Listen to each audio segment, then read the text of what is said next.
Giovanna Peñaflor, consultora política internacional. Bienvenida a Punto de Orden, la saluda Juan Javier Benedetti.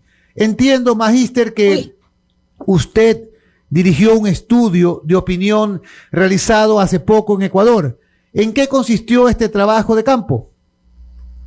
Muy buenos días, gracias por la invitación. Efectivamente, la empresa a la que represento, y soy presidente del directorio IMACEN, que tiene más de 35 años haciendo investigación de opinión pública en todo lo que es el Pacto Andino, hizo una encuesta nacional en el Ecuador de 2.000 casos, con un margen de error de más o menos 2%, entre el 11 al 17 de noviembre. ¿Para qué? Para evaluar justamente la percepción de la ciudadanía sobre el gobierno, sobre sus instituciones, sobre el clima político, para detectar un poco, a ver si esta percepción que tienen las autoridades sobre la forma diferente que están haciendo las cosas es bien recibida o no por los ciudadanos, y especialmente después de los lamentables sucesos ocurridos en el Ecuador, en Guayas, en Durán y en Esmeralda. Señora Peñaflor, según leo en su muestra, hay un desengaño general de las funciones del Estado. Sin embargo, las Fuerzas Armadas mantienen un respetable 50% de aprobación. Efectivamente, que incluso tiene un incremento con respecto a una medición que hicimos en julio y que muestra también la expectativa de la ciudadanía con respecto a esta entidad, y que va a tener también esto un papel importante con respecto a lo que va a ser la consulta popular planteada por el gobierno, porque no olvidemos que una de las preguntas fundamentales es el tema de que las Fuerzas Armadas ayuden a las fuerzas policiales para lograr un control de la delincuencia y el narcotráfico. Y este alto nivel de aprobación que tiene efectivamente las Fuerzas Armadas, es la única entidad de las que hemos evaluado que tiene más gente que la aprueba que la desaprueba, lo cual es sumamente importante, va a ayudar sin lugar a dudas al gobierno a tener un resultado positivo en este caso, ¿no? La policía, pese, digamos, a que la delincuencia está en su ámbito directo de acción, tiene también un 44,7% de aprobación, 49,8% que la desaprueba. Uno podría haber esperado más desaprobación por la situación de inseguridad, pero hay que recordar también que esta entidad ha sido una de las más afectadas con los lamentables sucesos, y ahí siempre sucede una suerte de agresión, ¿no? Y en el caso del presidente de la República, la verdad que sigue el clima predominantemente en contra, contrario, la desaprobación es muy alta. Estamos hablando de 84,1% de desaprobación, a pesar de que ha habido un ligero incremento en el porcentaje que respalda su gestión, y a pesar que en el tema de justamente estos acontecimientos llega a 19% la aprobación a la forma de actuar del presidente de la República. Entonces, allí estamos viendo de que hay una insatisfacción también frente al gobierno, pese a lo cual esta situación de inseguridad en la que se vive le abre al gobierno una nueva posibilidad, ¿no? De recomponer, porque estamos pasando de la crisis económica a la crisis de seguridad. Doña Giovanna Peñaflor, que es consultora política, gracias por venir a Punto de Orden. La saluda Eduardo Peña. Oiga, pero peor que el presidente está la Asamblea Nacional en aceptación, y yo diría que peor que la Asamblea está el presidente de la Asamblea, Virgilio Saquicela, que también tiene unos niveles horribles de aprobación.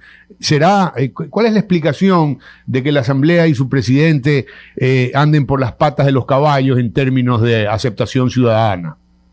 Bueno, esta es una situación, por ejemplo, muy similar a la que ocurre en el Perú, ¿no? Donde tanto el presidente de la República, Pedro Castillo, como nuestro Congreso tienen altísimos niveles de desaprobación, y el Congreso hasta más desaprobación que el presidente. Y aquí encontramos una situación similar. ¿Por qué?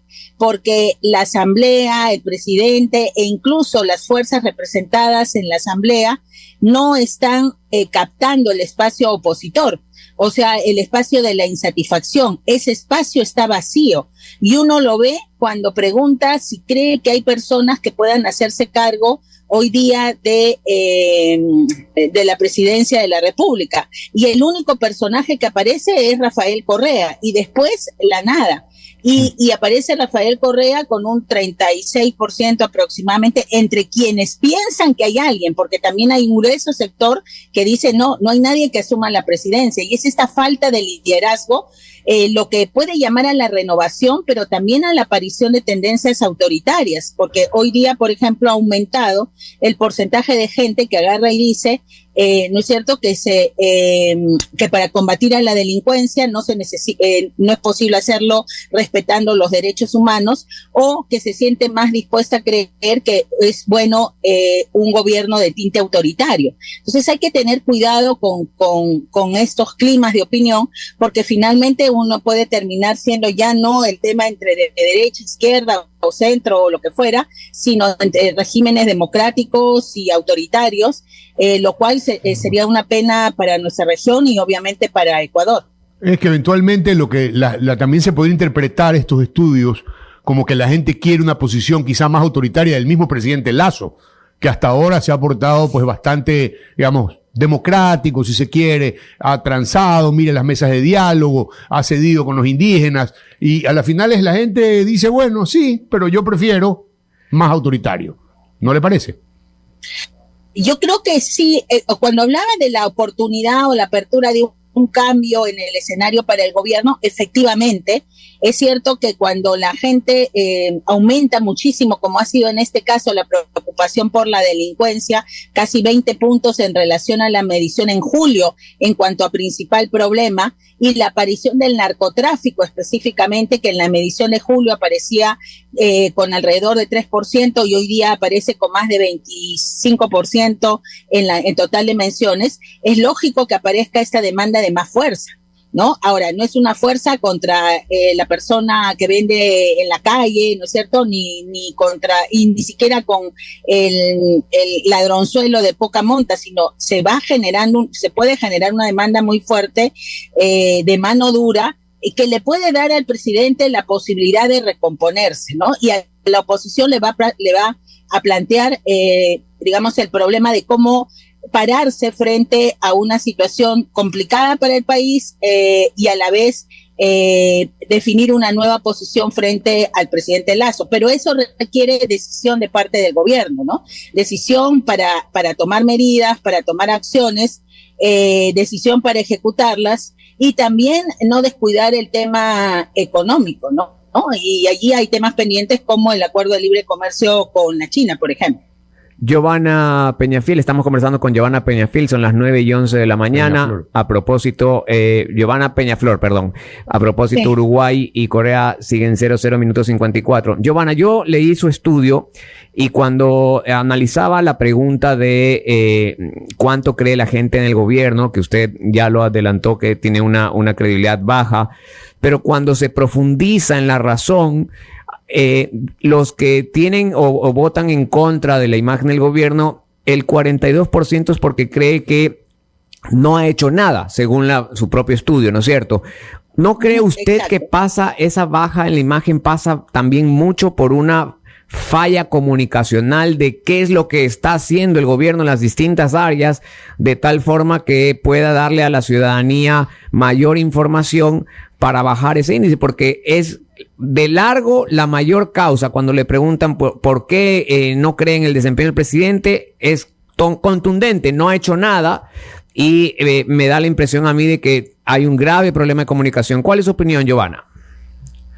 Mire, la comunicación en un gobierno es sumamente importante, ¿no? Y hay obviamente detalles para no hablar también de las grandes ausencias en la comunicación gobierno, como este video donde el presidente juega con una señora al darle la llave, ¿no es cierto? Que podría para alguien parecer simpático, pero creo que no fue leído de esa manera. Entonces tienen cosas que tienen que ver con la persona y con el gobierno en sí mismo. Pero yo diría que hay tres ejes, ¿no? Hay el eje efectivamente del de no se considera que lo que hay, cuando la gente dice no ha hecho nada, quiere decir no ha hecho nada que yo valore, ¿no es cierto? Que yo considere que es importante. Luego está el tema de la inseguridad y después está el tema de la economía. ¿Hay problemas de comunicación? Sí, pero son los únicos, no. Yo creo que hay un problema de estrategia, ¿no es cierto? Hay un problema de prioridades y cuando uno no tiene eso bien resuelto es bien difícil comunicarlo. Entonces, lo primero es definir claramente cuáles van a ser esas prioridades. Por ejemplo, hoy día la gente siente que la situación es responsabilidad fundamentalmente del presidente de la República. Poco se habla ya de los gobiernos y de quienes gobiernan o tienen cargos hoy día. Poco se habla del gobierno de Lenín Moreno o del gobierno de Correa, eso como ya que pasó a la historia. Entonces no hay digamos, una explicación o un atenuante a las situaciones actuales y eso le pasa factura. Luego tienes cosas como, por ejemplo, este tema del acuerdo de libre comercio con China. La gente dice, no estoy informada de eso. Se supone que eso tiene que tener un efecto positivo y que tendría que trabajarlo. Y sin embargo, la gente pide participación, pide que los sindicatos, la población, los empresarios participen, piden que se tomen una serie de cosas y no se está haciendo nada. Entonces es probable que cuando se firme la gente finalmente termine sintiendo que ha sido engañada o que se le está dando gato por liebre, fundamentalmente teniendo en cuenta que además los chinos o la inversión china en el país no tiene una buena imagen. Ahora, Giovanna, otra cosa que me llamó mucho la atención fue en la pregunta de los 3 principales problemas del Ecuador. A ver, no me llamó la atención, pero sí cómo se agudizó la cifra. En julio del 2022, para el 60% de la población, la delincuencia era un problema. Pero a noviembre del 60 pasó al 80.6%. Y el tema del narcotráfico, del 3.7% que en julio del 2022 pensaban que era un problema, hoy pasa al 20%, es decir, se ha agudizado sin duda como un problema directo de la ciudadanía, del entorno, de la vida común, de su entorno laboral, de su actividad comercial. Sin duda, el tema de la delincuencia está afectando, es la principal preocupación. El desempleo se mantiene más o menos igual, pero lo que es la delincuencia, pues es agudo la afectación directa que tiene con la ciudadanía y con el sector comercial. Efectivamente, y es además como que el narcotráfico hubiera aparecido, ¿no? Porque, claro, antes estaba subsumido dentro de esta preocupación por los delitos comunes, ¿no? Es un problema que tiene larga data, pero otra vez, que es como que si recién se hubiera descubierto, ¿no? Y porque además esta subida ha sido, digamos, mayor en Guayas, se pasó de 3.2 a 24.6, en Manabí de 4.4 a 31.6, pero también ha ocurrido en todo el país, o sea, ha dejado de ser una preocupación solo de Guayas o de la costa para ser una preocupación generalizada. Ahora, allí hay una coincidencia, digamos, vamos a decir, o un acierto para no ser ¿cómo se llama? No dejar de reconocer a quien haya planteado el tema de la consulta popular, en el tema también de la extradición por casos de narcotráfico, ¿no? O sea, el gobierno tiene ahorita herramientas para enfrentar ese tema y mientras tanto vemos una asamblea que hace poco, por estas situaciones, cuando hay un grueso de la gente que piensa que frente a estos temas también leyes más duras ayudarían mucho. Giovanna, cuando hagan una nueva encuesta, un nuevo sondeo, por favor no dude en compartirlo con la gran audiencia de Radio Centro y de Vito TVO. Les agradezco muchísimo la oportunidad y buena suerte. Hasta luego.